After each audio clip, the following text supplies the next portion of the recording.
Pedimos a todos que ocupem seus lugares para que possamos dar início aos trabalhos.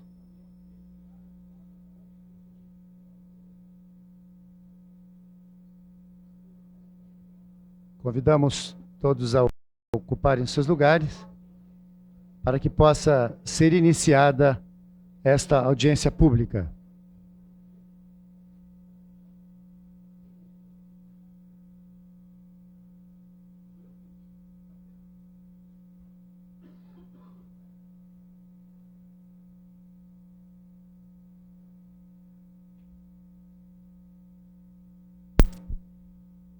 Bom dia para todos.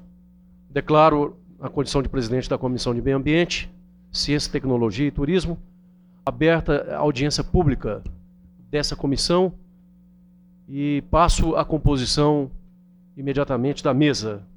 Gostaria de convidar o deputado, que é também o vice-presidente da Casa, que é aqui representando a instituição, deputado Chico Floresta, que é também autor do requerimento, deputado que sempre esteve preocupado com as questões do meio ambiente e autor do requerimento para a realização dessa audiência pública.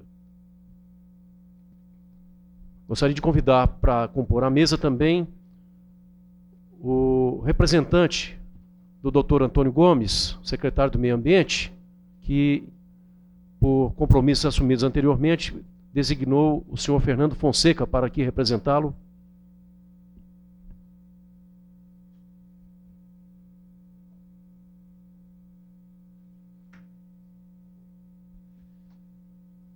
Gostaria de convidar o professor de Química da Universidade de Brasília, professor Hugo Clemente de Araújo.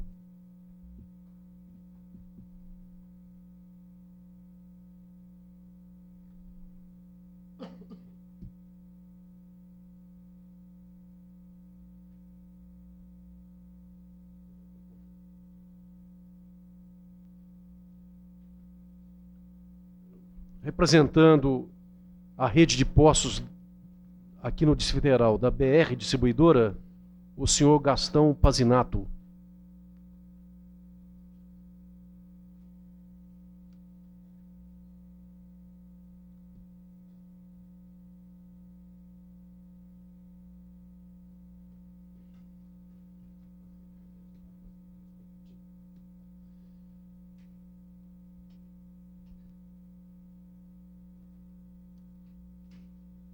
A gerente da Coordenação Geral de Vigilância Ambiental em Saúde do Ministério da Saúde, a senhora Daniela Buozzi.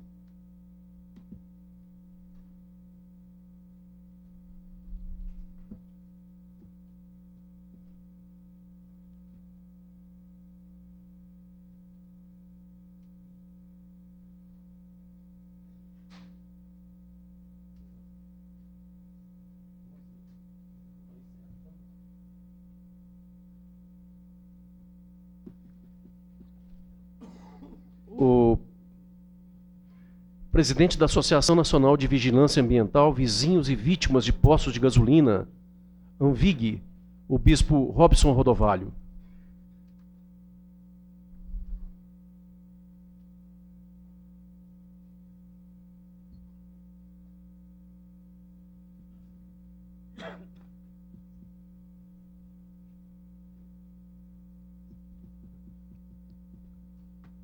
Presidente do Instituto para o Desenvolvimento Ambiental e representante do Fórum das ONGs Ambientalistas, professor Luiz Mourão.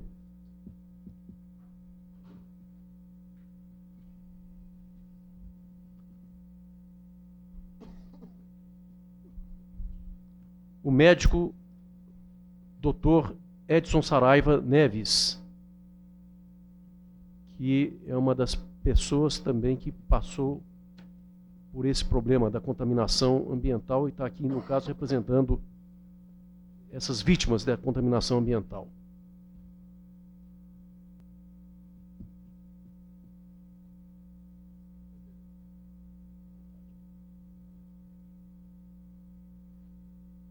Bom, nós continuamos aguardando a presença do promotor de Justiça de Defesa do Meio Ambiente do Ministério Público do Distrito Federal e Territórios, Dr. Roberto Carlos Batista, assim que ele se apresentar. nós gostaríamos de convidá-lo também para a mesa. Senhoras e senhores, o objetivo dessa reunião é exatamente cumprir a decisão da Comissão do Meio Ambiente, que já desde o ano passado, sob o comando do deputado Chico Floresta, já vinha, aliás, do ano passado não, né, deputado? Já desde algum tempo atrás, mas particularmente eu, que me incorporei a essa comissão o ano passado, nós fomos convidados para ir à QL6, onde havia uma denúncia de que estava havendo como é que eu diria, um vazamento de combustível do poço situado naquela quadra e que estaria afetando a água consumida por moradores daquela quadra. Então eu, juntamente com o deputado Chico Floresta, a deputada Aniana Pedrosa, nós estivemos, né, e a casa mais visível dessa contaminação era a casa do bispo Robes Rodovalho. Na sequência, nós já sabíamos também de problemas ocorridos com os moradores das proximidades do Poço Brazuca, na subida ali de Sobradinho, e também os problemas ocorridos na cidade vizinha aqui do entorno, Céu Azul, em que várias pessoas teriam sofrido problemas de saúde graves em razão da contaminação daqueles poços. Nesse sentido, a comissão tomou a decisão de convocar essa audiência pública para que as autoridades vinculadas às diversas áreas afetas a essa problemática pudessem, inclusive informando a sociedade sobre essas questões, o que está sendo encaminhado, quais os problemas que nós temos pela frente. Eu anuncio a presença do deputado Leonardo Prudente, também interessado no tema, e agradecemos a sua presença, deputado. Eu passo a palavra, já na sequência, para a gente poder caminhar, até porque nós temos a apresentação que o bispo gostaria de fazer de um vídeo, né, sobre um problema grave que ocorreu na cidade de Guadalajara, no México, na década de 70, né, em que problema muito parecido de vazamento de combustível ocorreu naquela cidade e com uma tragédia que vitimou, né, muitas pessoas em razão, vamos dizer, de falta de providências que deveriam ter sido tomadas para evitar aquilo que ocorreu. Eu passo a palavra imediatamente ao deputado Chico Floresta, para que a gente possa dar a sequência às intervenções das diversas autoridades. Bem, de fato, como aqui bem referenciou o deputado Augusto Carvalho, ano passado, principalmente, quando nós presidimos a Comissão de Meio Ambiente, nós tivemos a oportunidade de acompanhar, através da comissão, e vários parlamentares se fizeram presentes, o incidente de contaminação na QL6. E isso gerou um debate grande na cidade, porque nós fomos ver a legislação ambiental do Distrito Federal, ela possuía uma lacuna, possui ainda uma lacuna em relação à questão da contaminação.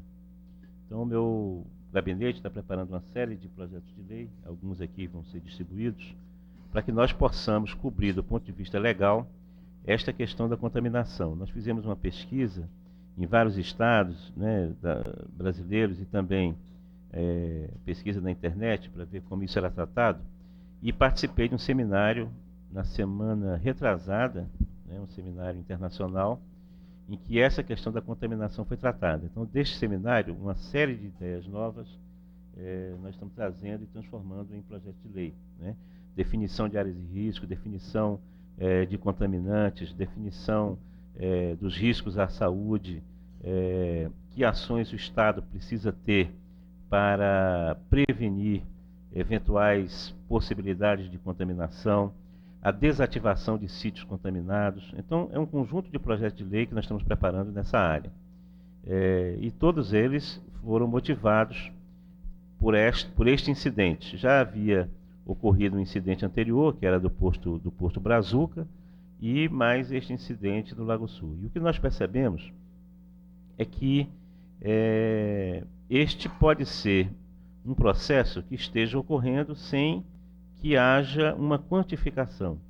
A CETESB, né, do Estado de São Paulo, ela passou a ter uma atuação nessa área de acidentes ambientais e elaborou um cadastro de acidentes ambientais, que é outro dos projetos de lei que nós estamos apresentando hoje, né, porque essas ocorrências elas não estavam registradas e não estavam cadastradas, e muito menos tipificadas.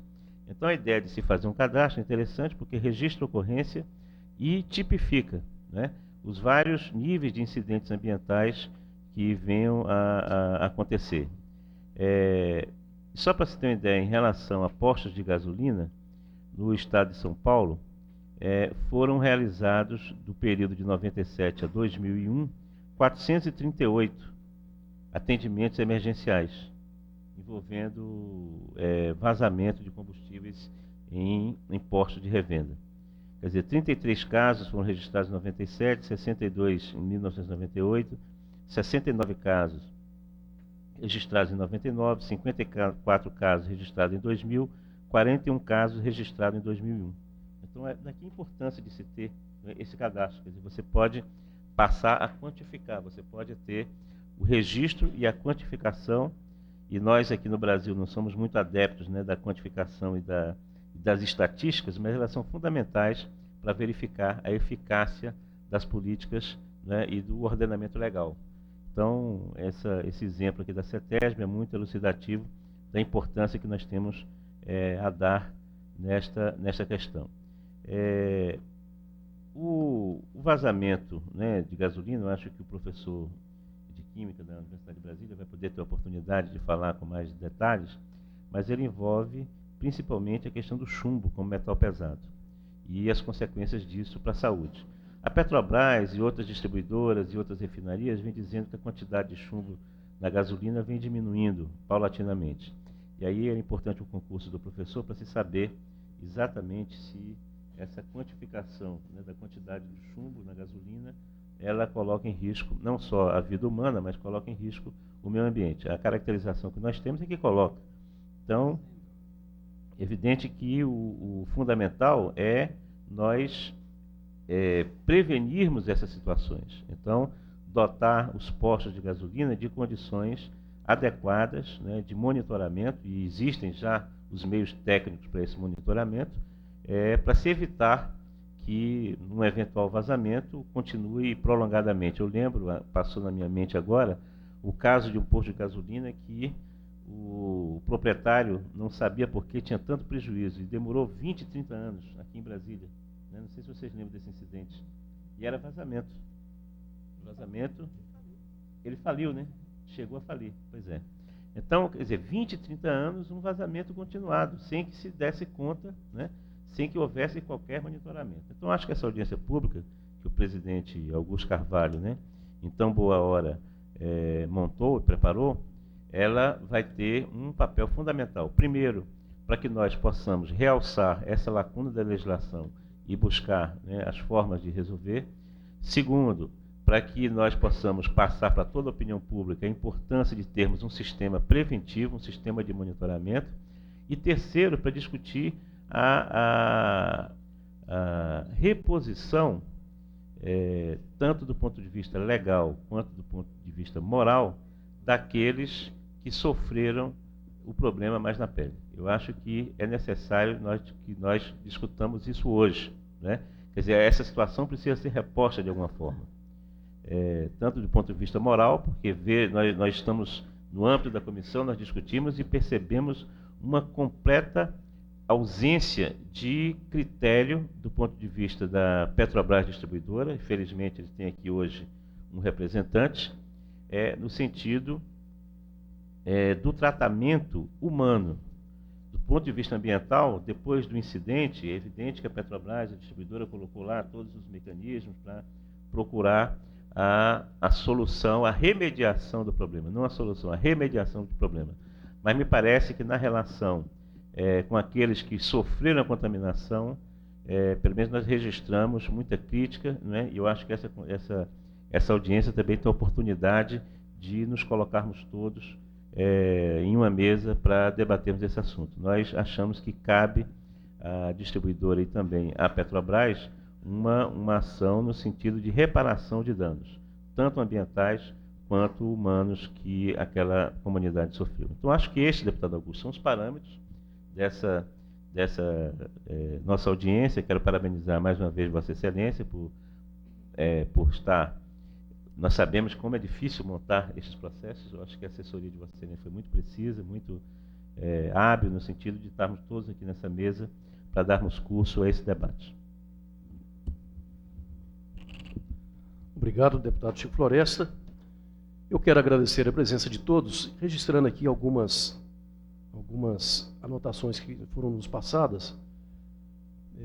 Representando o deputado Rubens Ottoni, está aqui o senhor Isaías Santiago da Silva.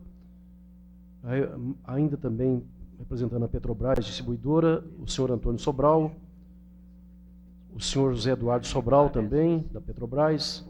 Representante do Poço Brazuca, Ana Beatriz Guedes Neves. A TV Gênesis está aqui representada na pessoa da Marione Rodovalho. A Global Combustíveis está aqui o senhor Antônio Tirso. O senhor professora Inês dos Santos. Jornalista também da TV Gênesis, Marcela Guiar. Da Câmara Municipal de Valparaíso, está aqui representando o secretário parlamentar Clésio Ribeiro.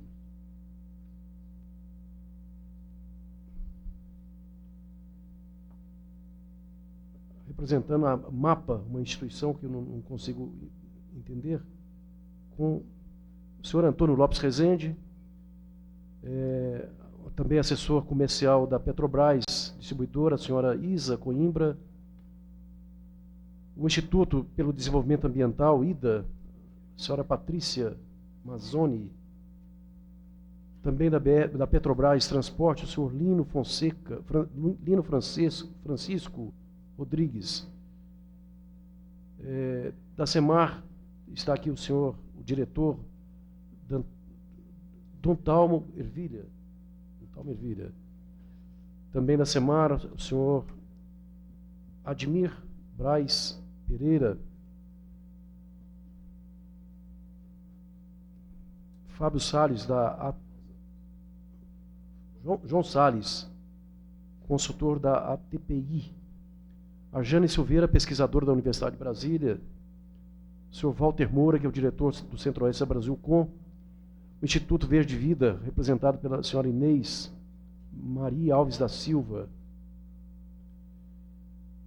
Instituto Vida Verde, também na pessoa do senhor Jonas Alves da Silva. E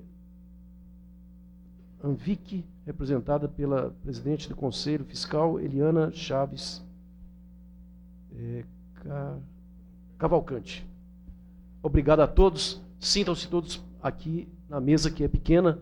E eu passo imediatamente a palavra ao bispo Rodovalho, que vai, na verdade, vai primeiro nos apresentar esse vídeo para que todos possam ver o que aconteceu em Guadalajara. Eu peço, inclusive, se as pessoas que estão na galeria, se quiserem vir aqui no ambiente aqui do plenário para ver o filme, que eu já tive a oportunidade de ver, é muito interessante, é chocante, inclusive, né? Seria, se quiserem vir, podem ficar aqui no ambiente aqui do plenário, porque a tela vai estar voltada para cá. Então, vamos iniciar a apresentação do vídeo. Bom dia, presidente, bom dia toda a mesa que está composta, bom dia, deputados que aqui estão. E eu queria, deputado Chico Floresta, que é um guerreiro nessa área, e eu queria dizer que, antes de passar o vídeo, esse vídeo não consta apenas da situação de Guadalajara. Quero fazer uma correção. Na década de 90, foi uma tragédia em 90, na década de 90, mas também consta dos casos do Distrito Federal. São 12 minutos apenas de filme, e que talvez pudesse apagar as luzes, até para facilitar um pouquinho, algumas luzes pelo menos, e acho que vai ser de proveito. Parabéns pela audiência pública. Nós já aguardávamos isso como população, como cidadania. Nós já sentimos a necessidade de que alguma coisa seja feita, um alerta à população, pela seriedade que vocês vão assistir. Eu me sinto muito confortável nesse vídeo, porque foi a situação do Lago Sul, que houve, no nosso caso ali, a compressão e o gás formado, tanto que eu tenho aqui os laudos da Defesa Civil e do Bombeiro, que nós corremos risco durante uma semana de explosão, que eu não acreditava que seria possível até ver esse vídeo e ver que essas coisas, infelizmente, acontecem. Infelizmente acontecem. Então vamos ao vídeo e logo depois a gente volta à condução normal do trabalho. Risco de explosão. De acordo com testemunhas, um funcionário do Departamento de Água aconselha os moradores a deixarem suas casas. Ele os avisa que os esgotos sob a rua Gandhi são uma bomba relógio pronta para explodir. Mas a diretriz oficial das autoridades municipais continua sendo: fiquem onde estão e mantenham a calma. Estávamos inquietos devido ao cheiro de gasolina que vinha não só das entradas de inspeção, como dos toaletes também. Amostras foram tiradas por alguns vizinhos e autoridades. Quando as examinamos contra a luz, os vapores pareciam e tinham cheiro de gasolina.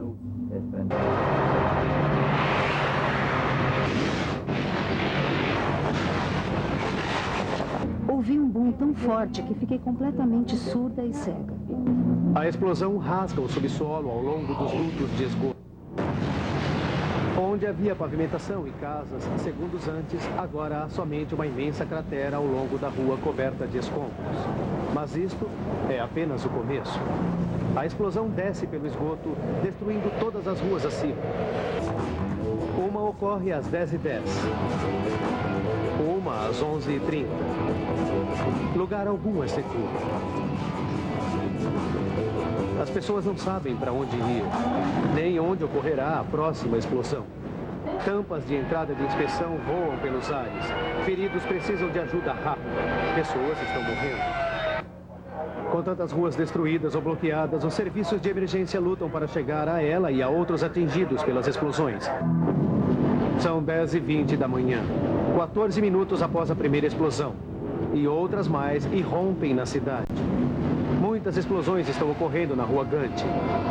O distrito de Reforma parece uma zona de guerra.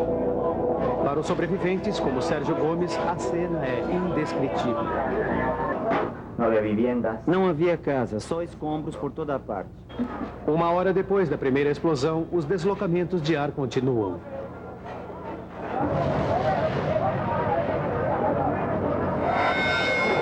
Às 11h30, duas explosões simultâneas destroem as ruas Rio Bravo e Rio Nilo. A destruição tem proporções gigantescas. Fotos tiradas por satélite minutos depois revelam as proporções da catástrofe. As explosões duraram 4 horas e 14 minutos. A devastação se estende por quilômetros ao longo das ruas Gandhi, Rio Bravo, Rio Nilo e por toda a Gonzales Galo. Os hospitais estão repletos. O presidente ordena que o procurador-geral investigue imediatamente. A questão com que se defrontam os investigadores é o que pode ter causado uma série de explosões com o poder de destruição de um terremoto. O curso da destruição segue a principal rede de esgotos. Nos 3 dias que antecederam as explosões, muitos moradores reclamaram do cheiro de gasolina. Deve haver gasolina nos canos de esgoto. Quando os investigadores cavaram abaixo do calçamento inundado, descobriram que um cano de água fazia uma curva em torno do duto pressurizado de aço. No ponto onde se tocam, há um pequeno orifício por onde a gasolina está vazando. Os metalúrgicos relatam que é uma composição diferente de metal dos canos que provocam a sua corrosão. Metais diferentes têm diferentes composições químicas. E quando certos metais tocam outros, isso pode causar uma reação química, o que leva à corrosão de um ou de ambos os metais. Juntos, em superfície molhada, esses metais se destroem um ao outro. Embora o orifício tenha somente 1 centímetro de largura, a pressão força a gasolina a jorrar na superfície. Estima-se que 600 mil litros de gasolina altamente explosiva tenham vazado para o solo. São 18 tanques de petróleo, uma quantidade imensa de combustível. O vazamento no duto de gasolina está a poucos metros de um dos túneis do esgoto de Reforma. O combustível rapidamente se espalha no solo ao seu redor e encobre o túnel, encharcando as fendas e penetrando no sistema de esgoto. Como se não bastasse um esgoto contaminado, o vazamento encharca os canos de água adjacentes, penetrando no suprimento de água potável de Reforma.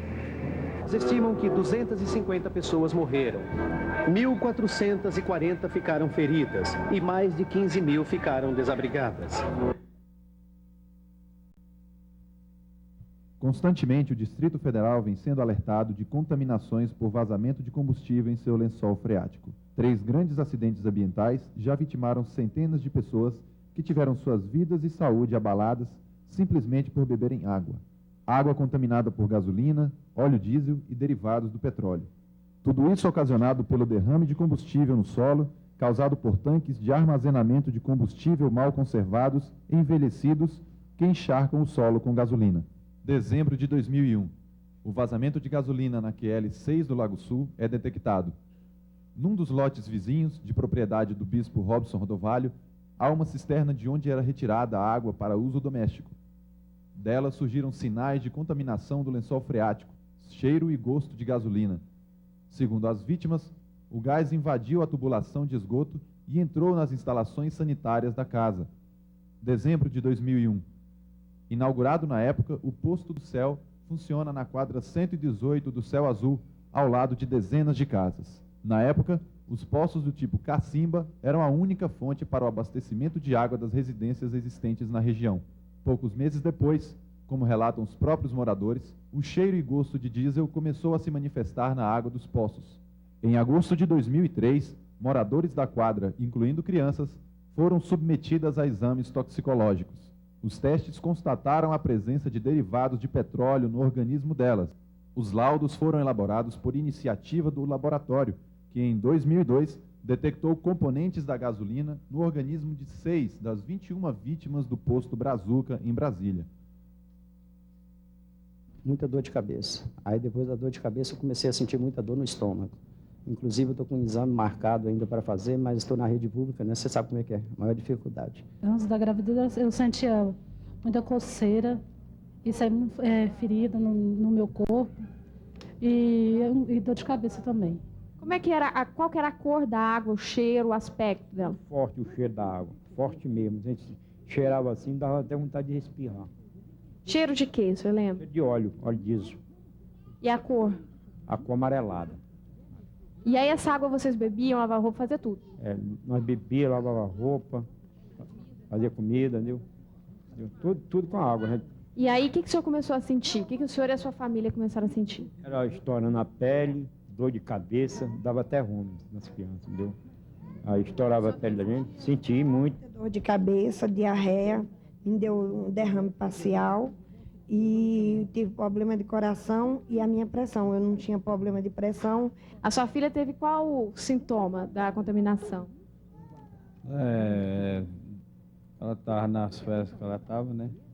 E ela começou a sentir umas dores nas pernas, né? Quando vai dormir, amarra um pano para disfarçar por ali. Ela amarra um pano até hoje quando vai dormir para amenizar a dor. Isso.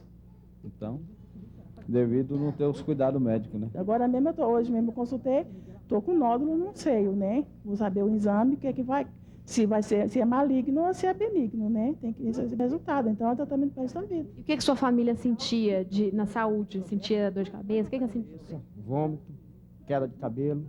Quem teve queda de cabelo? Menina, eu fiz exame de sangue e o médico falou que eu estou intoxicado. E o período de 15 anos pode transformar em câncer. Toda a família nossa foi feito exame e aí o médico falou que todo mundo está intoxicado e o período de 15 anos pode transformar em câncer. Abril de 2002. Moradores do condomínio Vila Rica, situado ao lado do posto Brazuca, na BR-020, Sobradinho, DF, 20 pessoas, entre eles idosos e crianças de menos de 1 ano, tiveram o poço que abastecia suas casas inutilizado por vazamento de combustíveis, fazendo parte, assim, do acidente ambiental que contaminou o lençol freático das imediações do posto, que tem bandeira Petrobras. Quando eu comecei a sentir muita dor de cabeça, enjoo, mal-estar, e procurando o que poderia ser, né? Minha filha também, a moça que trabalha comigo, mais as mulheres sentiram mais forte do que os meninos, os filhos homens. Então, quando eu comecei a perceber isso e logo em seguida ver o cheiro da água, aí então a gente já descobriu logo, era muita dor de cabeça, eu acordava de madrugada com vontade de vomitar, né? E um cansaço imenso, ao mesmo tempo muito sono, não conseguia dormir.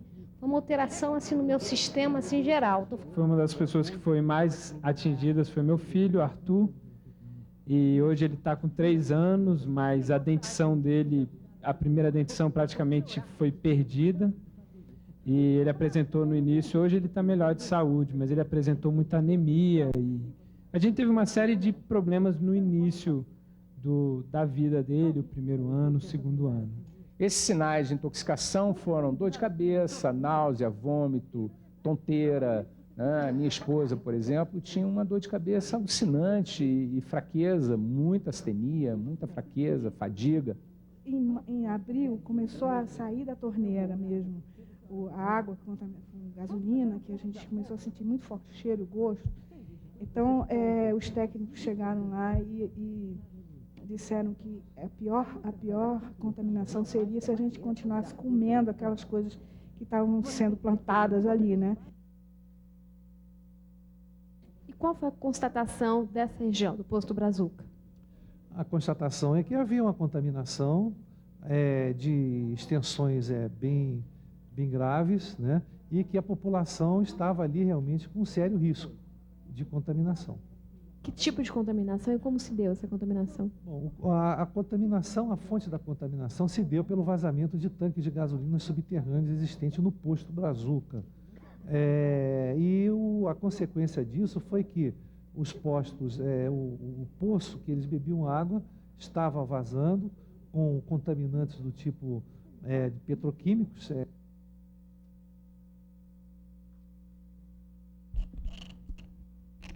Bom, nós tivemos então essa primeira fase, que é a apresentação desse vídeo, que retrata essa tragédia do México e os problemas que surgiram aqui no Distrito Federal nesses últimos anos.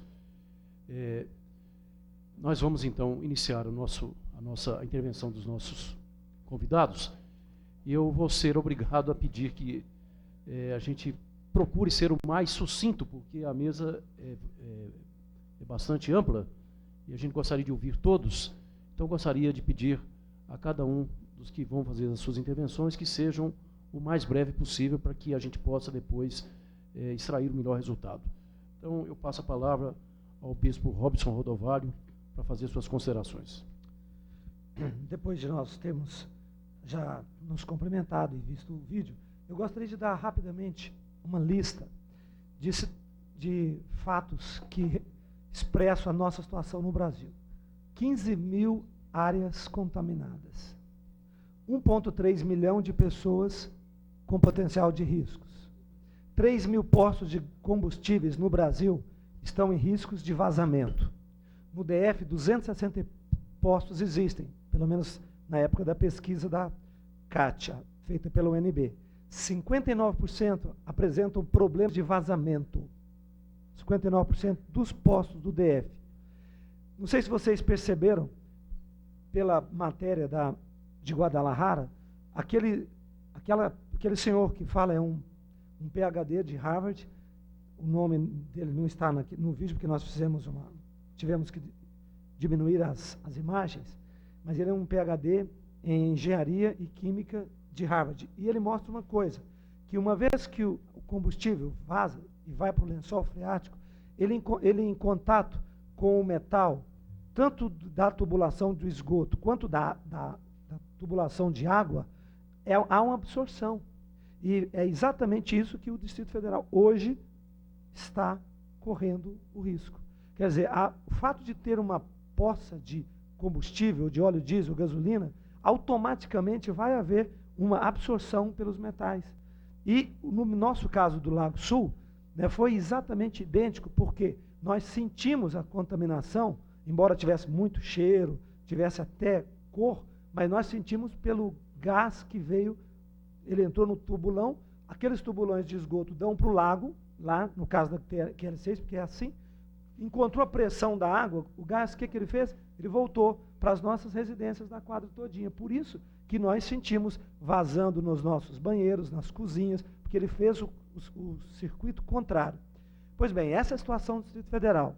Né? Eu acho que atividade econômica, né, de indústrias, de postos de gasolinas, realmente estão colocando em risco a população, especialmente vizinhos.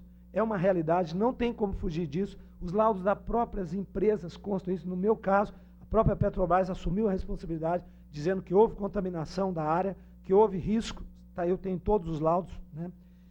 Infelizmente, tivemos que organizar um processo jurídico, mas tivemos que fazer, e esses laudos constam no processo jurídico.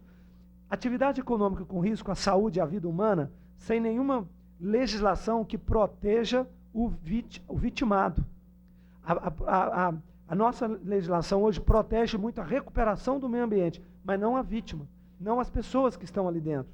Protege de maneira muito, muito leve, muito discreta. E, se quiser, as pessoas vitimadas, que procurem a justiça ou que se organizem, que saiam dali por suas próprias responsabilidades. No caso do Céu Azul, os moradores continuam nas suas casas, tomando daquela água até a dia eterno, porque ninguém fez nada. Quer dizer, a atividade econômica com risco em nossas vidas, nossa saúde, o que nós esperávamos? Esperávamos uma legislação mais séria e uma responsabilidade das indústrias e dos agentes econômicos e contaminadores rápida. Essa responsabilidade implicaria, no mínimo, retirar as vítimas dali, daquele ambiente, para depois conversar. No mínimo. Vai continuar? Quer dizer, o meio ambiente se recupera e nós continuamos expostos. Eu tenho na minha casa 13 buracos até hoje, né, que são monitoramento da situação e também vazamento de gás. Quer dizer, nós estamos até hoje emitindo gás para a superfície. Né? Na minha residência, eu não pude sair, não tenho uma outra residência para mim ir embora, não tenho dinheiro suficiente para isso e estou ali, né, à mercê da história. Então, eu acho que, assim como o meu caso, assim como o caso do Céu Azul, Brazuca e outros, né, eu acho que a população, nós estamos hoje num momento na história que a sociedade precisa tomar a responsabilidade das coisas. Eu acho que o Ministério Público precisa estar nos acompanhando nesses processos e, especialmente, dos agentes econômicos que se lucram com essas atividades, responsabilidade. É um mínimo, já que é um caso que não se pode fazer muito, porque são situações estratificadas. Como é que você vai tirar 260 postos de gasolina do meio de uma cidade? Impossível. Então, que haja pelo menos responsabilidade, que haja uma política de antemão traçada com responsabilidade para nos dar proteção. Essa é a minha introdução e a minha fala, presidente. Obrigado.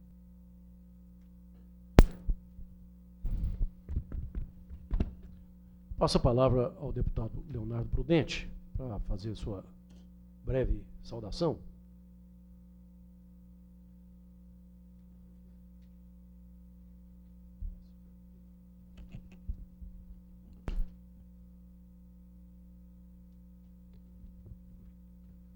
Quero cumprimentar o presidente da comissão, deputado Augusto Carvalho, parabenizá-lo por esta iniciativa, cumprimentar o deputado Chico Floresta, que no momento em que presidia a Comissão de Meio Ambiente já também debruçava sobre esse problema, e saudar todos os demais membros da mesa, dessa seleta mesa, na figura do Bispo Rodovalho.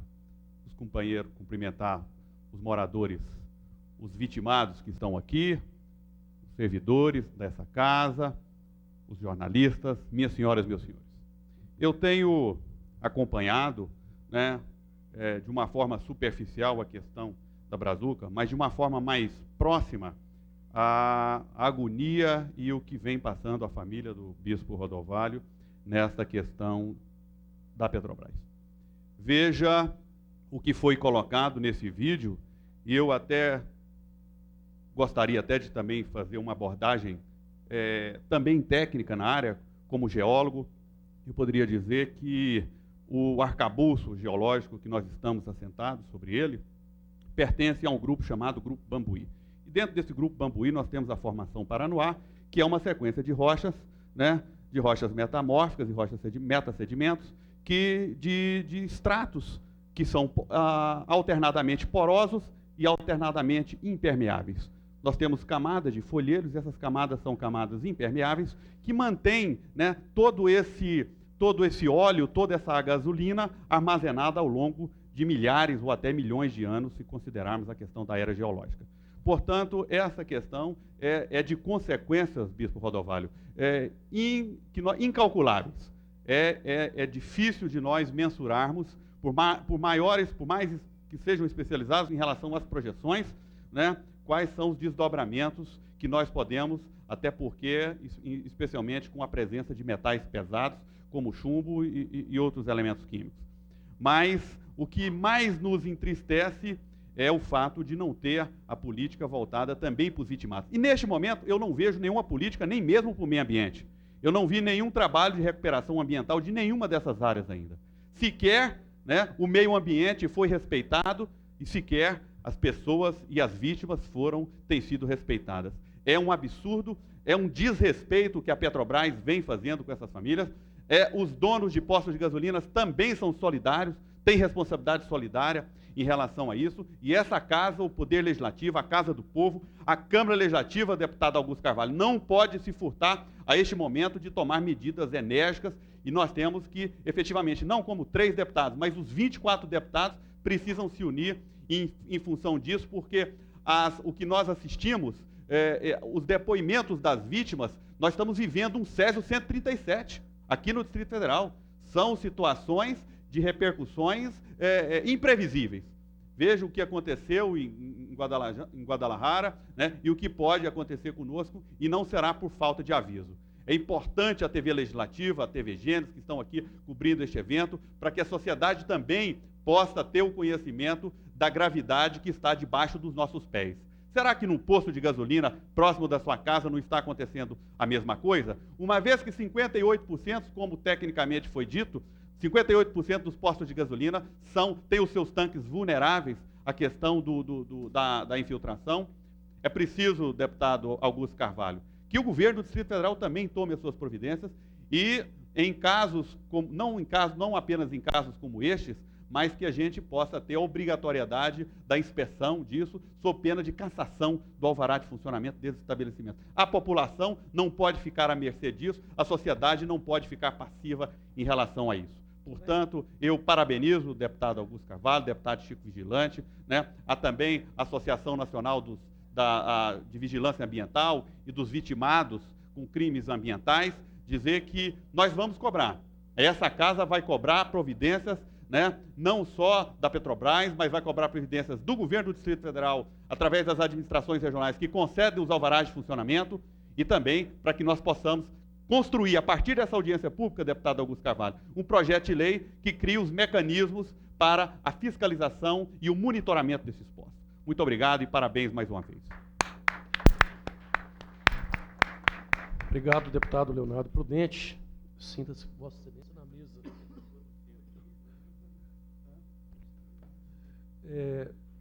Gostaria de anunciar também a presença do senhor Gustavo Souto Maior, que é coordenador do Núcleo de Estudos Ambientais da UNB, agradecendo também a presença do Dr. Luiz Felipe Belmonte, que é vice-presidente da ANVIG, Associação Nacional de Vigilância Ambiental.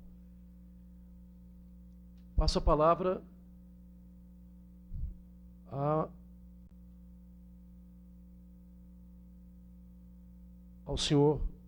ao professor Luiz Mourão, que é presidente do Instituto para o Desenvolvimento Ambiental e representante do Fórum das ONGs Ambientalistas, aqui do Distrito Federal. Pedindo, mais uma vez, que seja o mais breve, todos os que virão a falar, para a gente poder ampliar o espectro aí da nosso debate. Pois não. Senhor presidente da comissão, senhor vice-presidente, senhores membros da mesa, distinta plateia, audiência, autoridades, nós estamos aqui para tentar conversar com os senhores e entender esse problema como um todo. Eu pediria que nós começássemos a olhar, expandir o horizonte de contaminação ambiental para poluição ambiental, para desastre ambiental. É muito apropriado, e nós vimos com muito orgulho que a situação do Lago Sul esteja sendo levantada aqui, e mesmo a situação do México.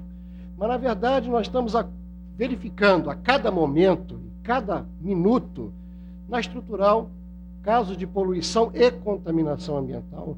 Nós estamos vendo lá na usina de lixo, na Ceilândia, vazamento de chorume com contaminação ambiental da população. Nós estamos vendo, por exemplo, em Santa Maria da Purificação, até onde, por acaso, o Dr. João Salles esteve lá também, contaminação por chumbo de uma cidade inteira. Nós estamos vendo lá em São Paulo, contaminação de um terreno inteiro onde foi construído todo um condomínio em cima de áreas contaminadas, né, com contaminação da população também. Nós estamos vendo contaminação por lodo de esgoto da CAESB, que existiu aqui há pouco tempo. Então, nós estamos tratando de desastres ambientais, contaminação e poluição. Então, é muito importante que a gente comece a fazer essa associação e comece a olhar o problema como um todo. Normalmente, o que acontece? Vocês podem associar, muito, em 90% dos casos, nós temos associação entre graves casos de contaminação e de poluição com áreas de forte desigualdade social. Ou seja, gente em estado, em indicadores de pobreza. E, efetivamente, o que tem acontecido? Existe essa associação de desigualdade social e desigualdade ambiental. As pessoas mais pobres estão assentadas diretamente nas áreas mais sujeitas à contaminação, a desmoronamento, a inundação e à poluição. Mesmo porque elas não têm a capacidade de organização que existe em quem tem o maior poder aquisitivo. Graças a Deus, existe uma associação hoje que está aqui presente, muito bem feita, essa manifestação, trazendo o problema para a sociedade. Mas esse problema, da maior parte das pessoas, não é visto. Ele não chega à mídia, ele não tem repercussão no Congresso, nas câmaras legislativas. Então, a gente começa a levantar esse problema e é ótima essa oportunidade para que a gente levante esse problema, né? Normalmente, os fatores econômicos eles predominam na organização dessas tecnologias que são usadas para prevenir os casos de poluição e de contaminação ambiental, né? E isso, normalmente, não é capaz, não é suficiente para que isso aconteça, haja vista esse número de casos que estão acontecendo. Então, normalmente, é necessário a intervenção do poder público para mediar isso. Existem movimentos como o da Justiça Ambiental, que vem dos Estados Unidos, de associação de grandes movimentos de pessoas, de sociedade, voltados para exigir, organizar a sociedade e fazer pressão para que justamente o poder público intervenha nesses casos.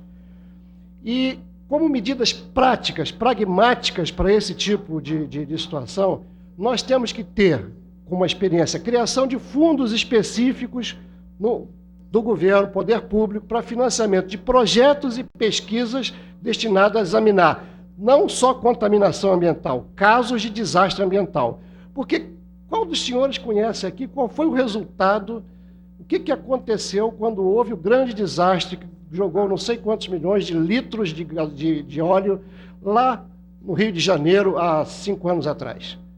Quem sabe o que aconteceu? E agora no Rio Paraíba do Sul? Quem sabe o que aconteceu?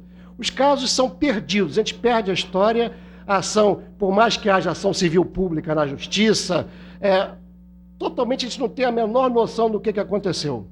Então, é necessário que haja financiamento específico, é necessário que haja centros de referência de desastres ambientais, ou seja, que possam catalogar todas as experiências, juntar pesquisadores, juntar elementos que participaram, associações, mobilizar essas associações, dotar de meios para que as associações comecem realmente a reivindicar os seus direitos e que possam estar criando metodologia para encontrar soluções para esses problemas, porque nem sempre as soluções desses problemas são tão simplistas e dependem apenas de uma vontade de um empresário. O empresário tem uma lógica econômica que move o seu objetivo e que, às vezes, ele não tem, ele usa uma tecnologia ou outra, mas se ele for pressionado, ele fará aquilo que for melhor para evitar, inclusive, o seu nome. Então, ele não faz isso porque ele quer, mas a partir de criação de metodologias e de fundos e de estudos específicos, isso pode acontecer. Bom, é necessário que, para cada caso, haja uma legislação específica. Por exemplo, no caso dos postes, existe uma resolução do CONAMA que já baliza isso, mas é apenas uma resolução, ela não é lei. Essa resolução estabelece procedimentos e parâmetros que estão sendo internalizados, a que eu saiba, aqui no Distrito Federal, né? Ela garante uma série de procedimentos que não vão ocorrer o que tem ocorrido desta maneira, mas sem haver monitoramento e fiscalização, isso não tem o menor sentido, né? Existem problemas de legislação da saúde do trabalhador. Por exemplo, a contaminação por chumbo e por outros tipos de enfermidade, elas não são reconhecidas a não ser no estágio mais avançado, como se dá plombemia, ou quando o sujeito está praticamente morto, e o sujeito é tido como... as características são tidas como inofensivas de outras doenças que não garantem ao trabalhador nenhum tipo de solução até ele chegar no estado que se caracteriza a contaminação total. E isso as vítimas estão o tempo todo falando, porque os sintomas são simples dores de cabeça, são simples tonturas, são simples, na verdade, são envenenamentos profundos, né? E isso não é reconhecido na medicina do trabalho.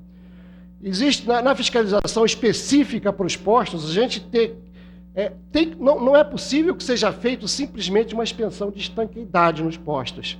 Tem que haver, especificamente, um monitoramento do lençol freático em volta, tem que haver um monitoramento, inclusive, do solo, que está exposto a essa contaminação, para que a gente possa perceber, e na própria regra de licenciamento ambiental do posto, tem que ser criadas normas que se objetivem a identificação desses pontos de monitoramento, porque os pontos de monitoramento é que vão garantir que a gente detete essa contaminação antecipadamente. Se não houver, verificar a priori, quando as vítimas já estão sofrendo, simplesmente tentar apagar o incêndio já na sua fase final.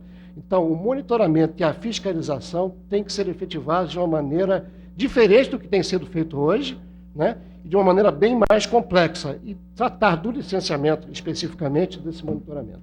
Muito obrigado.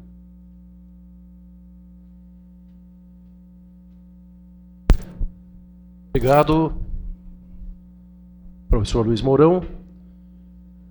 Eu passo a palavra ao doutor Edson Saraiva Neves.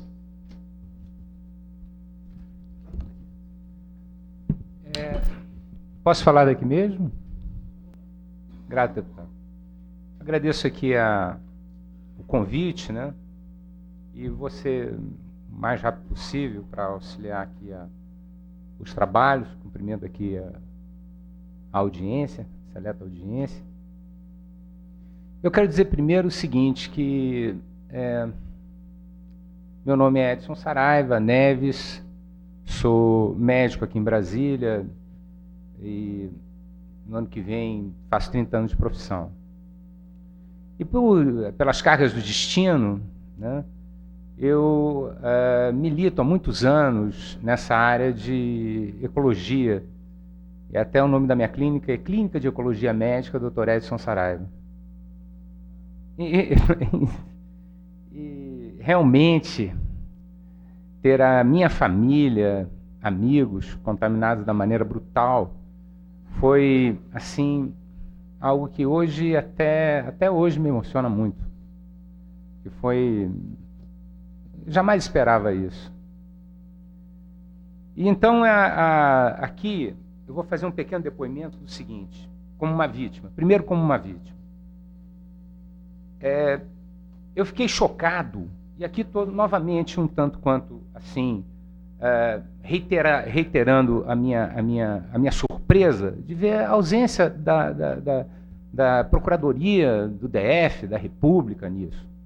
Fiquei chocado com a participação, como é isso, como é vamos dizer assim, esse segmento da nossa sociedade se posicionou diante do meu problema. Disseram para mim, não, esses direitos são difusos, então nós não temos muita coisa que a ver com os direitos humanos, vocês procurem as vias comuns da justiça. Foi isso que eu ouvi da Procuradoria, tanto da República. Agora, a Procuradoria do DF, na pessoa da doutora Cristina Rásia, foi uma pessoa que apresentou alguma... Aqui eu quero fazer esse detalhe, no nome dessa pessoa, que foi quem apresentou uma sensibilidade grande e começou a trabalhar pela nossa causa, mas foi atropelada pela Procuradoria da República na pessoa do Dr. Camanho, né? Quero registrar também isso aqui, que ela foi, quer dizer, todo o trabalho que ela estava fazendo foi colocado de lado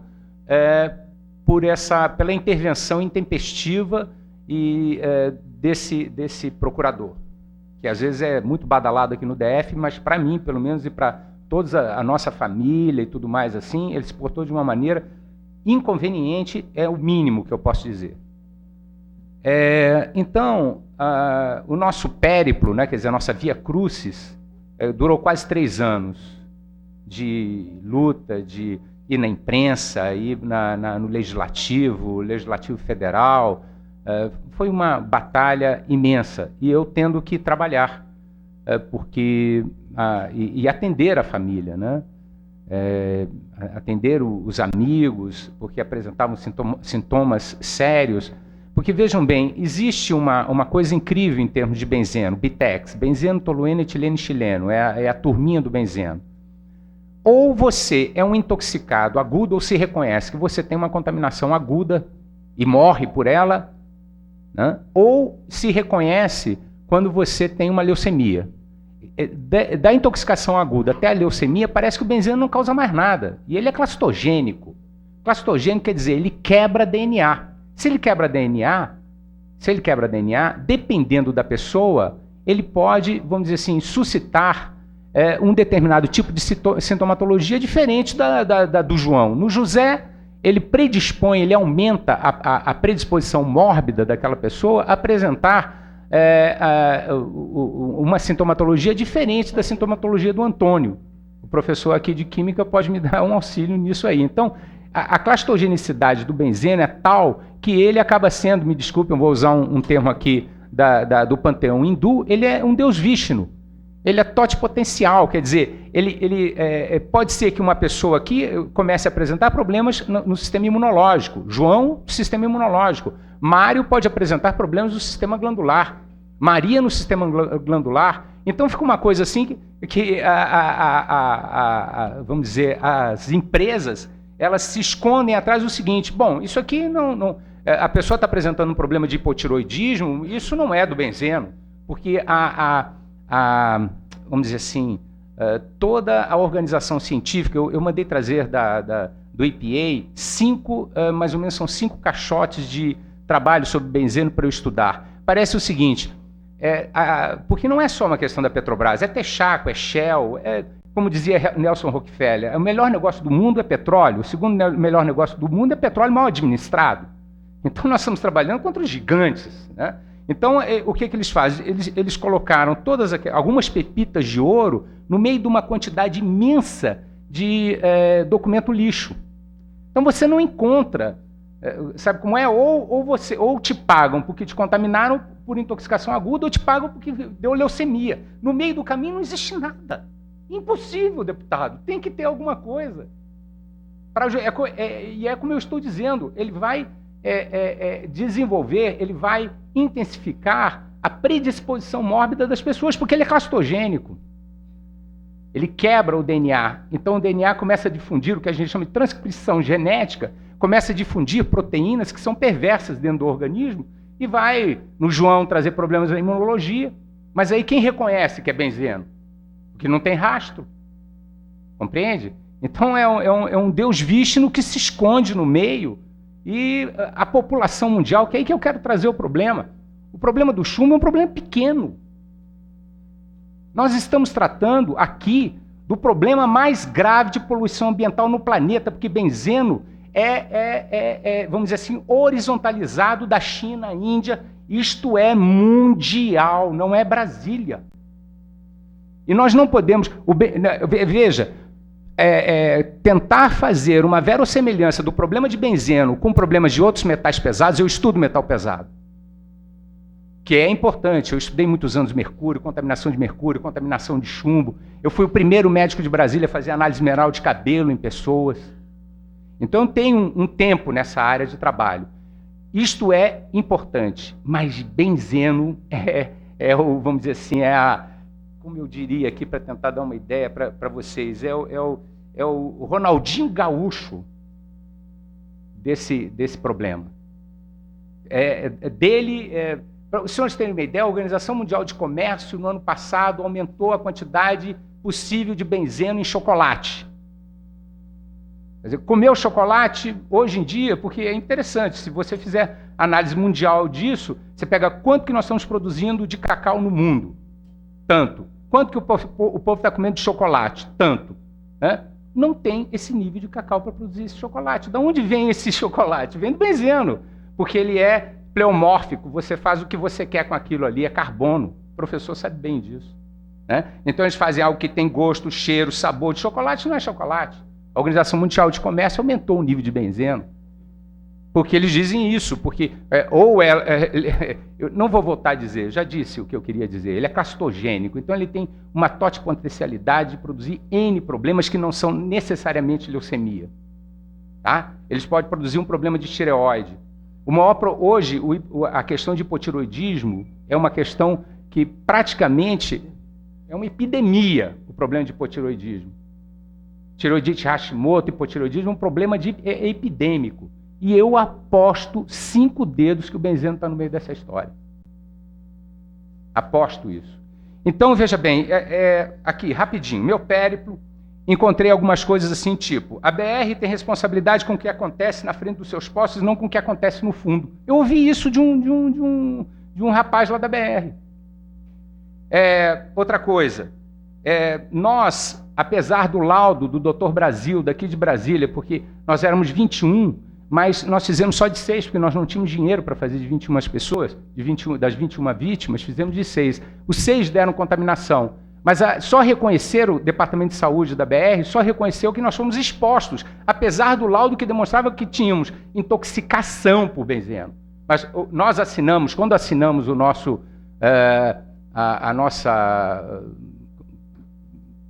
com eles, assinamos lá pelo jurídico, assinamos lá... Como é que é, Felipe, que assinamos? Isso. Quando nós assinamos esse acordo, né, nós assinamos como expostos, porque não fomos reconhecidos como contaminados e como intoxicados, e tínhamos laudo que sim. E esse laboratório, que é o laboratório que presta serviço para a Polícia Federal, teve o seu direito pela Anvisa. Foi muito estranho isso, muito estranho. O direito aqui da Anvisa do DF, o direito dele ficou suspenso durante 6 meses, depois que deu o laudo para nós. Depois que deu o laudo para nós, o doutor Brasil, ele chega aqui, ele testemunha para vocês isso. Uma coisa esquisita que aconteceu. Veja bem, 3, a Anvisa fez isso, 4, o departamento jurídico da BR, para mim, não tem jurisprudência para o bem. Aliás, departamentos jurídicos, que me desculpem, das empresas, parece que não tem jurisprudência para o bem. Que é a minha impressão. Eles chegaram a dizer assim, olha, vocês vão receber por proporcionalidade. Sabe qual era a proporcionalidade? A proporcionalidade era o seguinte, eles queriam nos pagar como Joões, como eles sendo Joões. Coisinhas pequenininhas, pagar essa merreca que se paga hoje para a gente no Brasil, quando se expõe uma família brasileira. Se expõe uma família brasileira, se paga o camarada perde um olho, se paga 20 mil reais. Então eles queriam chamar essa proporcionalidade para o nosso caso. Agora, veja bem, uma empresa que tem lucros de primeiro mundo quer ter deveres de terceiro. Uma empresa que tem, que na hora de direitos, quer ter direito de primeiro mundo, na hora de dever quer ser anão. Empresa que quer ser gigante na hora de direitos, que lá fora baixa o posto de petróleo, aqui aumenta petróleo, aumenta aí tudo mais, ela quer ter direito de gigante na hora do dever, quer ser anão, quer se esconder atrás de anão. Ah, senhores, isso não dá. Isso não dá. Isso é uma tristeza.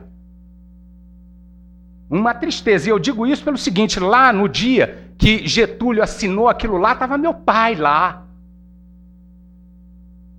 Meu pai era secretário particular de Jango, estava lá, estava Getúlio, Jango e meu pai. Eu tenho a foto disso, que assinou essa empresa. para essa empresa fazer isso comigo, com minha família, com meus amigos? Se esconder atrás de não?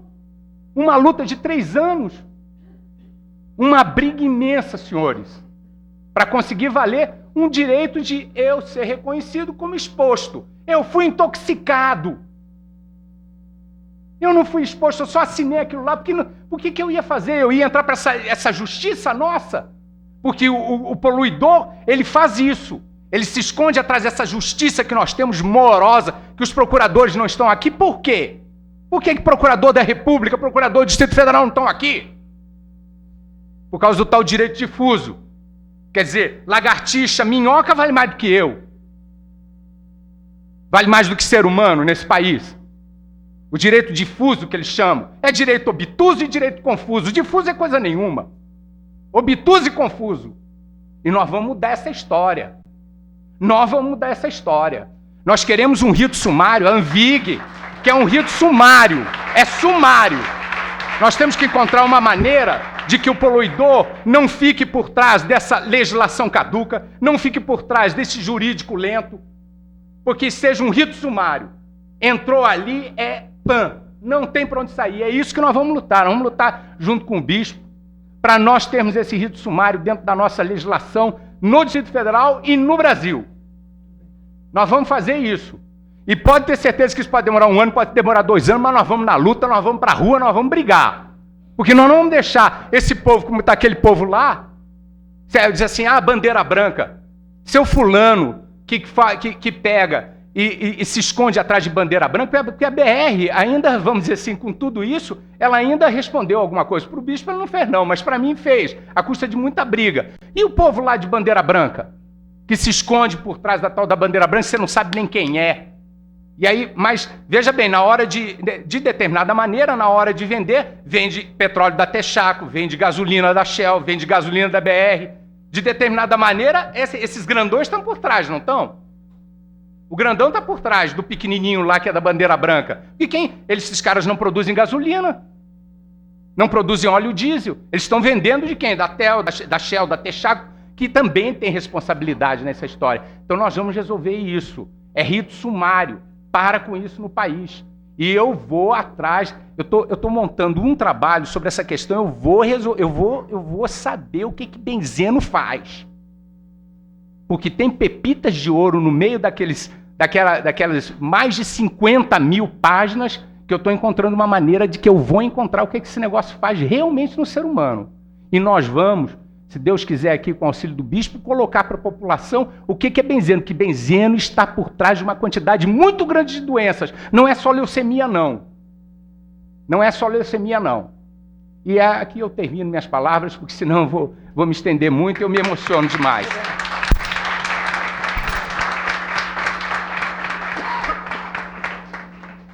Eu queria registrar a presença da professora Lucimar, que é vereadora de Valparaíso, Goiás. Queria agradecer a sua presença, dizer que sinta-se na mesa, ou à mesa. Ana Valéria do Egito, que é fiscal do controle ambiental da SEMAR, da Maria Célia Leão, que é diretora de planejamento e divulgação do PROCON. Eu gostaria de passar a palavra à senhora Daniela Bozzi. Até eu pedi a compreensão do professor que ela já tem um compromisso, ela já tinha me pedido antes, que ela tem um compromisso, vai ter de se retirar, mas seria muito importante que ouvíssemos as suas palavras. Com a palavra, Daniela Bozzi, que é coordenadora geral de Vigilância Ambiental em Saúde do Ministério da Saúde. Bom dia a todos. Na verdade, o coordenador geral é o Dr. Guilherme Franco Neto, ele não pôde estar presente hoje e me pediu que viesse, né, para estar substituindo ele. Eu sou gerente da área de Vigilância Ambiental em Saúde relacionada a solos contaminados. Então, toda essa questão de postos de gasolina tendem a estar dentro da nossa área, mas como a vigilância ambiental é ainda uma área em estruturação, nós existimos há apenas 5 anos, a nossa área mais ainda. Essa área de solos contaminados, nós estamos estruturando desde maio do ano passado, então nós estamos fazendo 1 ano esse ano, e nós procuramos no ano passado tentar priorizar para fazer um levantamento geral no Brasil todo de quantas áreas nós tínhamos, né, com solos contaminados e população exposta. Então, é importante da gente estar frisando aqui que a nossa missão é cuidar da saúde das pessoas. Mas, infelizmente, como nós não tínhamos no Brasil um levantamento de áreas contaminadas, nós tivemos que fazer uma parte, né, de um trabalho ambiental para que a gente pudesse, dentro dessas áreas, tá, avaliando a saúde das pessoas residentes no entorno dessas áreas contaminadas. Foi colocado na mídia, né, que esse levantamento consta de 15 mil áreas contaminadas. Na verdade, essas 15 mil áreas foi um levantamento quantitativo, que foi feito pelo Ministério da Saúde no ano passado, onde nós procuramos pegar todas as informações existentes em todos os órgãos. Então, nós pegamos as informações do IBGE, onde constam uma infinidade de áreas catalogadas como lixões, vazadouros, enfim. Só aí a gente tem uma quantidade muito grande de áreas, e que nós não podemos dizer que essas áreas são áreas contaminadas. Nós só consideramos uma área como contaminada quando nós temos alguma comprovação ambiental, seja ela uma análise de solo, uma análise de água, que possa considerar aquela área como uma área contaminada. Aonde a gente chega e vê realmente uma situação onde existe algum tipo de descaso ambiental, como derramamentos, enfim, e nós não temos alguma análise ambiental para comprovar a contaminação, nós chamamos aquela área de uma área potencial. Então, ela tem um potencial de contaminação, mas nós não temos os dados para poder estar confirmando. Em momento nenhum a gente quer estar tratando essa questão de populações expostas com leviandade, de estar dizendo, existem 15 mil áreas contaminadas. A situação não é bem essa, pode até vir a chegar a essas 15 mil áreas ou serem até mais áreas, mas só a partir do momento que a gente tiver uma estruturação satisfatória para que a gente possa estar avaliando essas áreas. Quanto à saúde das pessoas, a situação também é similar. Nós só podemos chamar que as pessoas estão expostas quando nós temos dados, né, análises, que comprovem a exposição da saúde dessas pessoas. O que não nos tira, né, o dever de estar fazendo uma prevenção, onde a gente sabe que tem uma área contaminada ou potencialmente contaminada, a gente precisa fazer a prevenção para que essas pessoas não venham a sofrer nenhum tipo, né, de agravo à sua saúde decorrente dessas contaminações. Então, o que nós tivemos como resultado desse trabalho que a gente fez, né, de peneirar essas 15 mil áreas, foi estar indo de estado em estado e fazendo uma capacitação, treinamento em campo de técnicos da saúde e dos órgãos ambientais para poder estar tendo esse olhar justamente de o que é a população do entorno, porque a nossa visão ela tem que ser ambiental, sim, mas principalmente ela tem que ser uma visão de saúde. Quer dizer, a gente pode até resolver o problema ambiental com algumas remediações ou, enfim, paliativos, mas o problema de saúde, ele pode ser um problema passado, como foi citado aqui, né? O caso de Santa Marta da Purificação. Hoje o problema está, vamos dizer assim, né? O nosso câncer está ali confinado, o nosso material contaminado. Mas as pessoas foram ali expostas por 25 anos. Então a gente tem que contar também essa exposição passada. Então a gente considera, né, dentro da saúde, a gente tem aplicado uma metodologia que é da TSDR, né? o órgão ambiental, o órgão de saúde dos Estados Unidos. Essa metodologia nos permite justamente estar vendo isso. Quais são os contaminantes existentes na área e a situação, as populações que foram expostas, né, porque a gente não considera apenas uma população, mas podem ser as populações do entorno, ex-trabalhadores, trabalhadores atuais, pessoas que lá no caso, por exemplo, as comunidades ribeirinhas também estavam sofrendo essa contaminação, porque justamente esse material foi carreado. Então a gente procura ver um cenário passado, presente e futuro, caso nenhuma medida de contenção seja realizada. Com isso, a gente consegue definir uma coisa que a gente chama de rotas de exposição. A gente define se a população está sendo exposta por via aérea, se ela está sendo exposta pelo solo, se ela está sendo exposta pela água, ou pelos alimentos, e procura estar tirando, né, o que a gente chama o triângulo da contaminação. A gente precisa quebrar um dos lados desse triângulo para fazer a prevenção da saúde dessas populações. Então, um dos lados é justamente o contaminante, o outro lado é a via de exposição e o outro lado do triângulo é a população. Então, às vezes, nós precisamos chegar a recomendações, como no caso de Cidade dos Meninos, no Rio de Janeiro, onde a gente tem que tirar a população do local. Eu não tenho como tirar o contaminante, não tenho como quebrar a rota de exposição. Então, eu preciso sempre procurar ver qual é o lado viável para eu poder estar resolvendo os meus problemas. Não existe receita de bolo, nenhum caso é igual ao outro, onde a gente possa fazer, né, uma receitinha aí, ela ser aplicada em todas as áreas, mas o que a gente está fazendo, nós vamos terminar agora em julho, é a aplicação dessa metodologia na última área, já está em fase de execução, e para o final do ano, né, no segundo semestre, nós já vamos ter essa metodologia de avaliação de risco à saúde humana, que é diferente das metodologias, né, de avaliação de risco ambientais, porque o ambiental ele vê muita fotografia do momento, e para a saúde a gente precisa ver todos os cenários passados, presentes e futuro. Nós já vamos ter essa metodologia feita, né, elaborada, esse instrumento, adaptado ao SUS, que é o Sistema Único de Saúde, que é o meio que nós temos para estar atendendo toda a população, né, nacional. Quanto ao caso aqui do Distrito Federal, quando nós fizemos esse mapeamento, não foi nosso foco principal de atuação as áreas, né, que a gente chama de unidades de postos de abastecimento, e também não foi nosso foco de atuação as áreas de depósito de resíduos urbanos, né, os lixões e vazadouros, pela quantidade de áreas que a gente tem e pela falta de informação. É importante da gente colocar que no Ministério da Saúde eu não posso trabalhar com dados primários. Então o Ministério da Saúde ele não produz dados, eu trabalho apenas com dados secundários. E esse é o nosso grande problema hoje, porque os órgãos ambientais não estão instrumentalizados para poder estar, né, fornecendo esses dados para os órgãos de saúde.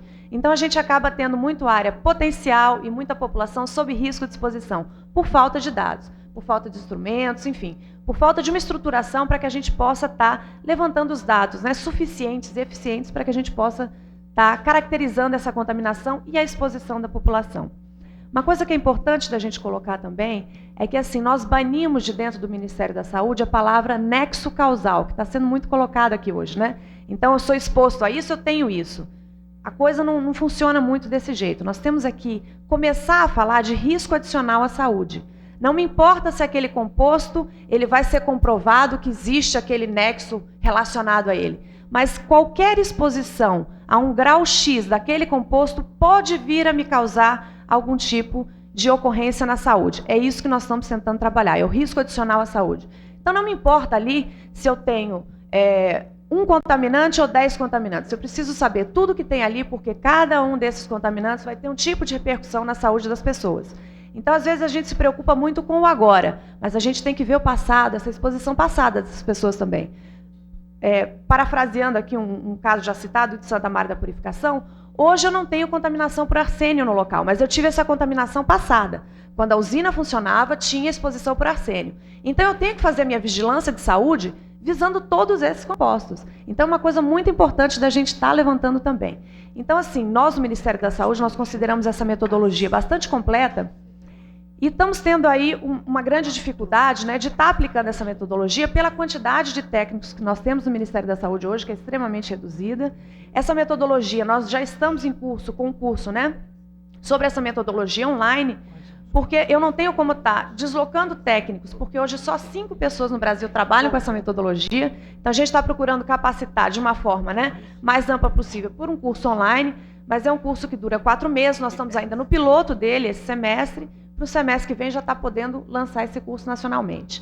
Então, assim, a gente precisa realmente que a nossa parte, né, o nosso legislativo, esteja se instrumentalizando, nos instrumentalizando, para que a gente possa estar agindo eficazmente, né? Porque o que acontece hoje? Na área ambiental, eles ainda conseguem solicitar das empresas, né, privadas instrumentos como EIA-RIMA, como as próprias avaliações de risco ambientais. Nós não. Nós não temos essa legislação para cobrar esses instrumentos. Então, eu acho que é isso que está faltando hoje.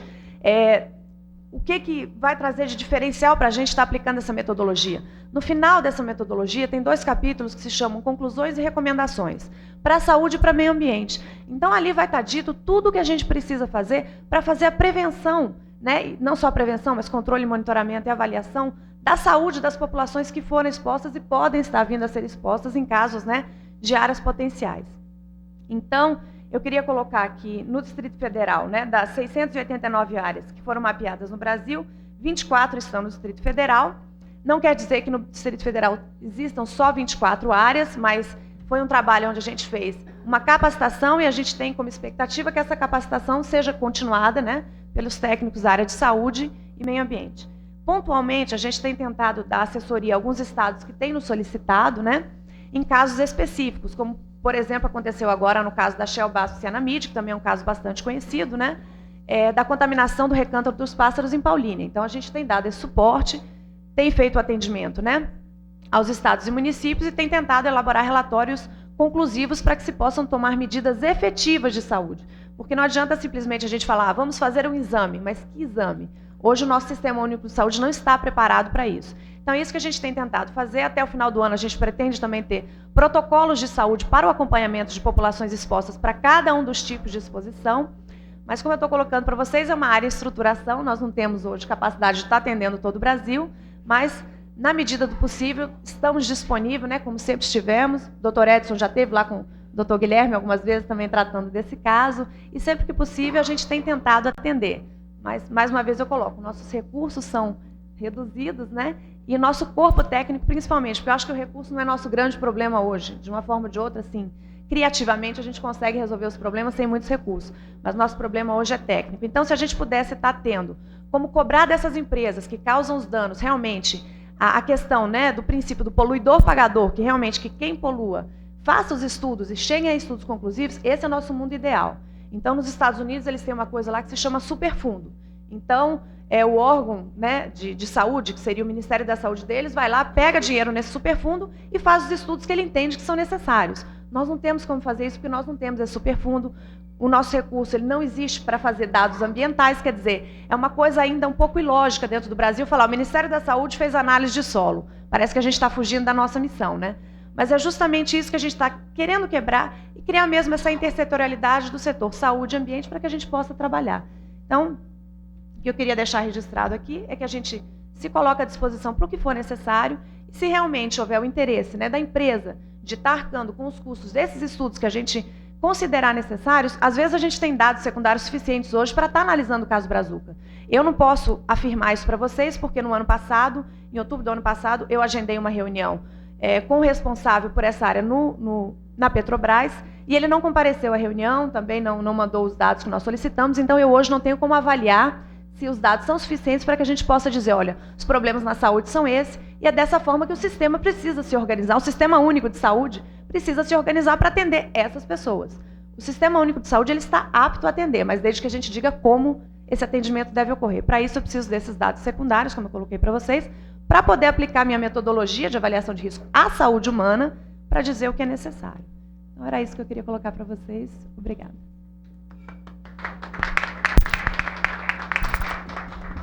Obrigado, Daniela.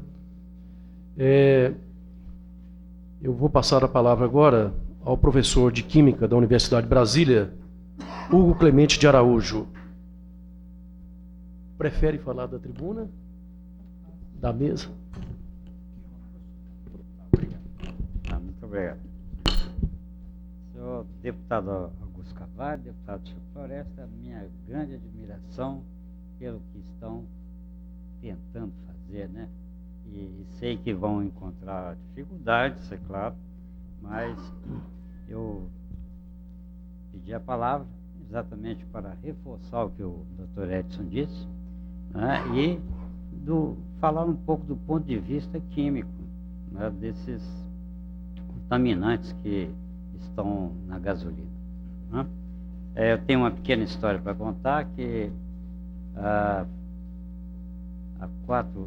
3 ou 4 anos atrás nós atendemos uma solicitação da Secretaria do Meio Ambiente para fazer análise de água de um posto de gasolina, que eu não tinha nem conhecimento disso.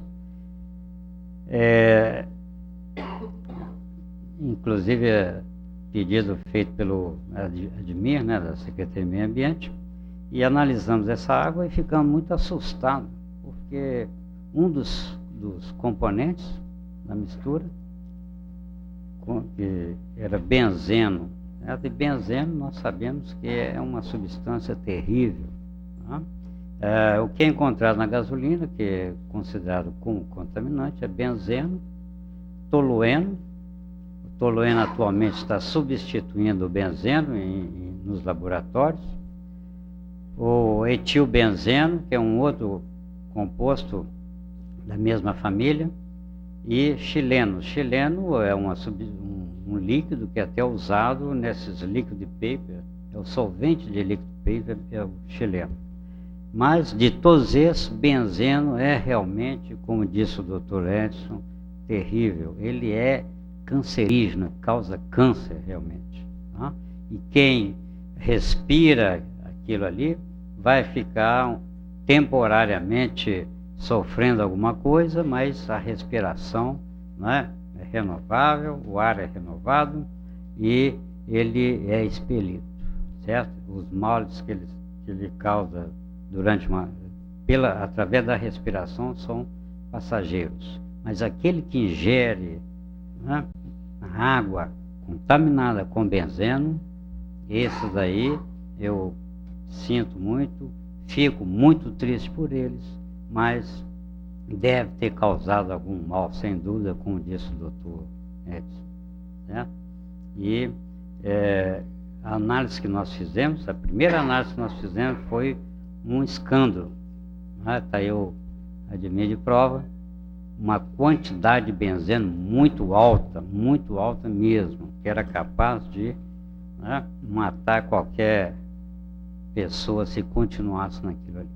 E continuamos fazendo as análises, ficamos cerca de 2 anos analisando mais ou menos 100 amostras de 15 em 15 dias, acompanhando, né, e percebemos que realmente estava diminuindo quando eles começaram a trabalhar e na remediação da área, né?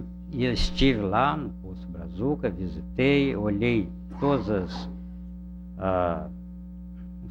os poços que fizeram, inclusive uma caixa d'água que abastecia o restaurante e umas lojinhas que tinham por lá, e a caixa d'água também contaminada.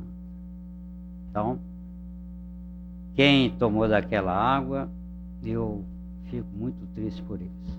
E realmente, quem ingeriu benzeno sofreu muito, certo? E essas são as palavras para reforçar o que o doutor Edson falou, e ele tem toda a razão em tudo aquilo que ele falou. Muito obrigado.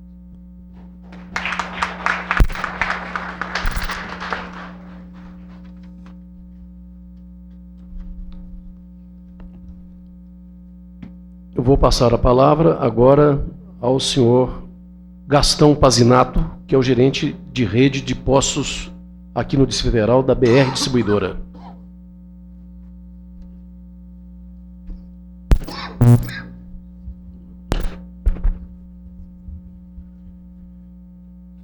Bom dia a todos.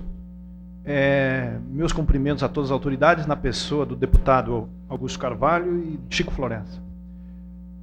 Os colegas da Petrobras também, muito obrigado pela presença, e demais pessoas aqui nesse momento. Como gerente da companhia, falando sobre um assunto tão complexo, nós mobilizamos alguns dos técnicos da companhia que estão à disposição de vocês também aqui, no momento de alguma pergunta. Também estamos aqui com uma representação do senhor Lino, que é gerente de tecnologia de dutos e terminais. Por conta da complexidade do assunto, é muito importante, no primeiro momento, meus cumprimentos a vocês pela iniciativa. Tem muitos assuntos que a gente precisa deixar muito bem claro. O primeiro assunto, que pode parecer talvez desconhecido por algumas pessoas, eu vi que se comentou a presença do chumbo nos compostos. Só que o chumbo já foi eliminado desde 1989. Então nós não temos mais a presença do chumbo na gasolina. Isso é um primeiro relato, aqui, uma primeira exposição que eu faço. Em relação à Petrobras Distribuidora. A Petrobras Distribuidora tem uma representação, mas é importante que fique claro para todos aqui presentes como é que se dá um negócio de distribuição de combustível. Primeiro, pela portaria 116 da ANP, as distribuidoras são proibidas de desenvolver a atividade de varejo, necessitando para isso um terceiro, um empresário na ponta que vai, através de uma vinculação, exercer a atividade de varejo. E, através dessa atividade de varejo, ela demanda responsabilidades do revendedor.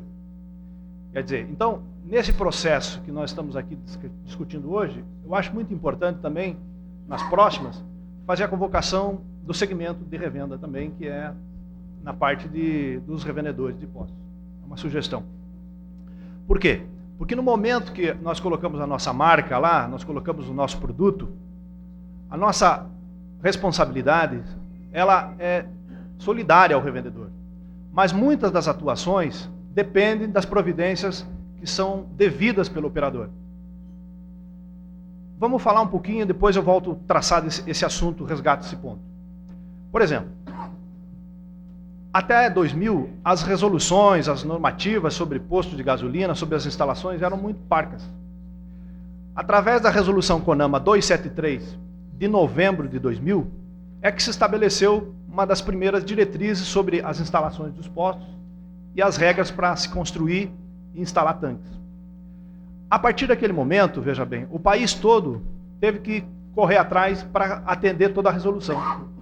Só em janeiro de 2003 é que nós fomos ter as primeiras empresas fabricantes de tanques certificadas pelo Inmetro.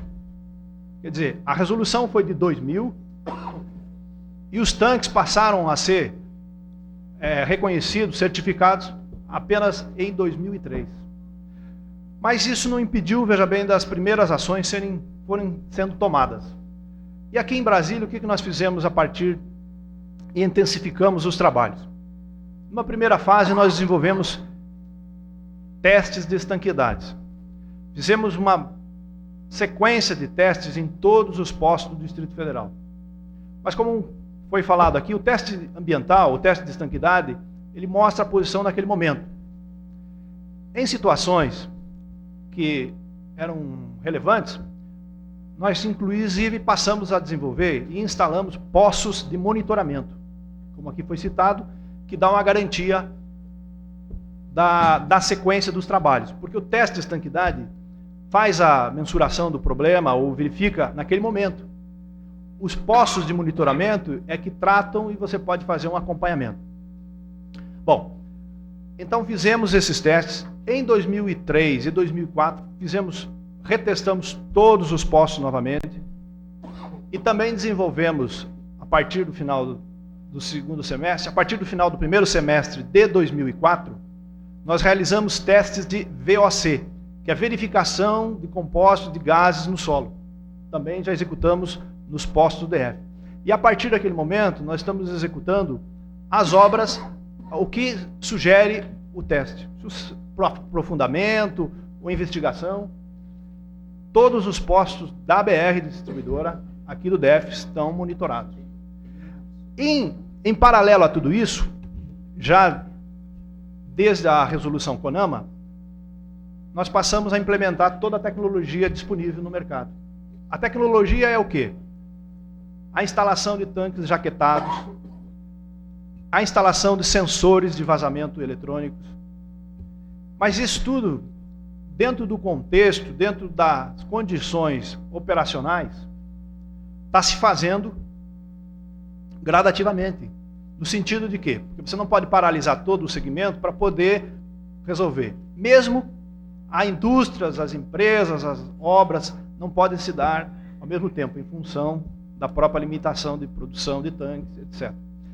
Nós já realizamos aqui em Brasília a adequação, junto com os nossos revendedores, de 50 postos. Todos esses postos estão atendendo a nova legislação. A partir desse ano de 2005, nós estamos fazendo mais 29, a previsão, 29 postos, a expectativa nossa de adequá-los ambientalmente. Então são essas medidas que a gente vem tomando no sentido de dar uma tranquilidade para a população e para o segmento. É lógico que de um dia para o outro nós não podemos resolver todos os problemas, por isso que nós estamos fazendo o monitoramento. Então, o monitoramento que nós temos pela resolução CONAMA, existe necessidade de se fazer testes de estanqueidade a cada 5 anos. Ocorre que nós estamos fazendo isso pelo menos de 2 em 2 anos. Sem contar que nós estamos investindo muito na reforma para dar maior segurança. Quer dizer, esses postos adequados resolveriam o problema? Sim, mas ao mesmo tempo você tem ainda outras ações que precisam ser tomadas, como elementos de qualidade de atendimento quando o caminhão chega para descarregar. Quer dizer, porque entre o depósito da Petrobras, da distribuidora, e o posto, existe